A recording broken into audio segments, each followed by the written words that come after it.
여러분은 소년병에 대해 알고 계십니까? 미성년 병사를 말합니다. 유엔 등에서는 미성년자를 군사적 목적으로 동원하는 것을 중대한 인권 침해로 보고 엄격히 금지하고 있지요. 18세 혹은 17세 미만을 소년병이라고 칭합니다. 그런 의미에서라면 저도 사실은 소년병 출신입니다. 16살에 처음으로 군복을 입었으니까요. 물론 신분이 전환되어 장교가 되었지만 말이죠. 우리나라의 소년병은 20년 전까지 사실상 까맣게 잊혀진 존재였습니다. 국방전사에도 관련 기록이 없었죠. 18세 미만은 징집 대상이 아니었기 때문입니다. 6.25 전쟁에 참전을 했지만 국가로부터 사실상 버림받은 비운의 병사들이라고 할 수 있습니다. 2011년 국방부 전사편찬연구소에서 낸 6.25 전쟁 소년병 연구에 의하면 한국전에 참전한 17살 미만의 소년병은 약 3만 명에 이른다고 합니다. 그 중에 2,573명이 전사를 했어요. 1951년 1월 9일 다니고 있던 학교 교정에 모인 중학생 127명이 이렇게 외쳤습니다. 죽어도 같이 죽고 살아도 같이 산다. 무엇 때문이었을까요? 1951년 일사후퇴 5일 만인 그날 6.25 참전을 다짐했다는 겁니다. 어린 중학생들이요. 나흘을 꼬박 걸어서 찾아간 군대에서 몇몇은 체구가 작아서 그리고 나이가 어려서 입대 안 된다고 거절을 당했다는 거예요. 그들은 38선만 다시 찾게 되면 학교로 돌아가겠다고 사정을 하면서 버텼습니다. 어떤 친구들은 발로 흙을 긁어 모아 키를 재는 친구들도 있었다고 합니다. 결국 사단장 허락을 받아낸 이들은 제식훈련, 집총훈련 등 교육 사흘 만에 비상소집이 돼서 영월 녹전지구 전투에 참전을 했습니다. 강원도 태백중학교 학도병 이야기입니다. 부모의 간절한 만류가 있었지요. 전쟁에 대한 두려움도 왜 없었겠습니까?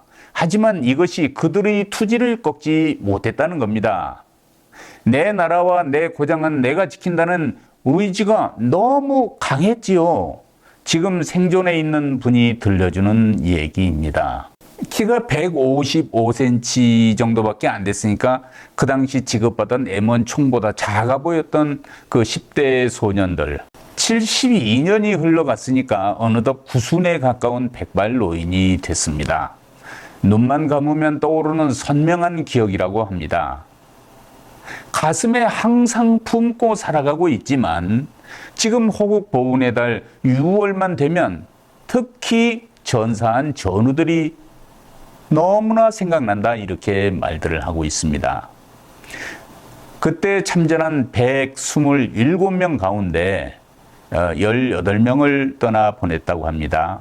당시 한 학교 학생들이 단체로 자원 입대한 사례는 이 태백중학교가 유일했다고 하는데요.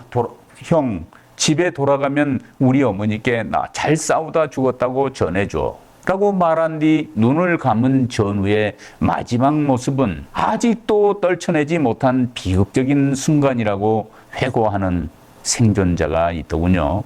이들이 어린 나이에 연필 대신 총을 손에 쥐었던 대가는 혹독했다고 합니다.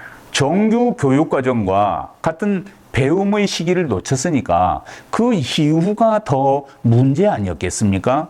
당장 먹고 살 길이 막막했던 이분들은 광부, 농부 이거 외에 할 게 없었죠. 제때 배우지 못해 사회에서 낙오자가 됐다는 생각을 내내 지울 수 없어서 스스로 자괴감에 시달린 한 세월을 보낸 겁니다.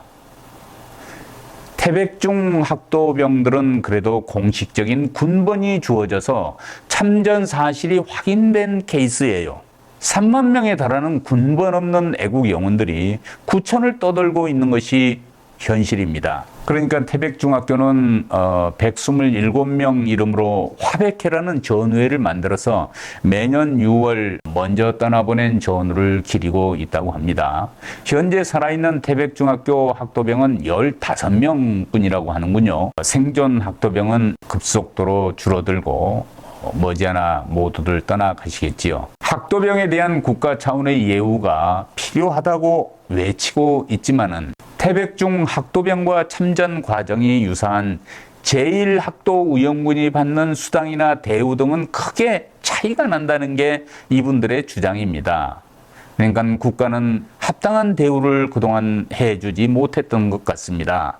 어린 학생들이 대한민국을 지켜냈는데 형평성에 맞지 않는 것이죠. 이들은 억울함을 호소해봤지만 바뀌는 게 없었다고 합니다. 그리고 엄청나게 많은 세월이 그대로 흘러갔습니다. 들어줄 것이 없다고 지금도 하소연을 하고 있습니다. 학도병이라는 사실은 지금 생존한 이분들에게 명예이자 멍해입니다. 먼저 보낸 전우에 대한 미안함과 나라를 위해 젊음을 바쳤다는 자부심을 함께 가지고 살아있기 때문입니다. 이분들이 후대에 해주고 싶은 말은 딱 하나라고 강조를 하더군요. 조국이 어려웠을 때 조국을 선택한 어린 학생들이 있었다는 걸 잊지 않게 해주세요. 이 얘기입니다.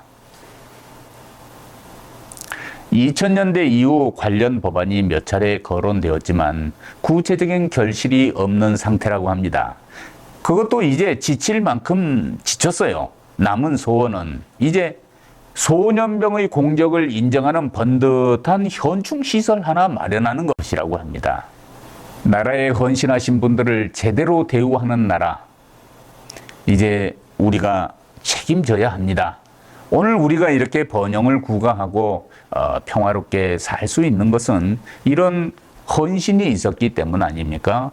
hon국보훈의 달에 특별히 돌아보아야 할 소년병 이야기 오늘 좀 생각해 보았습니다. 고맙습니다.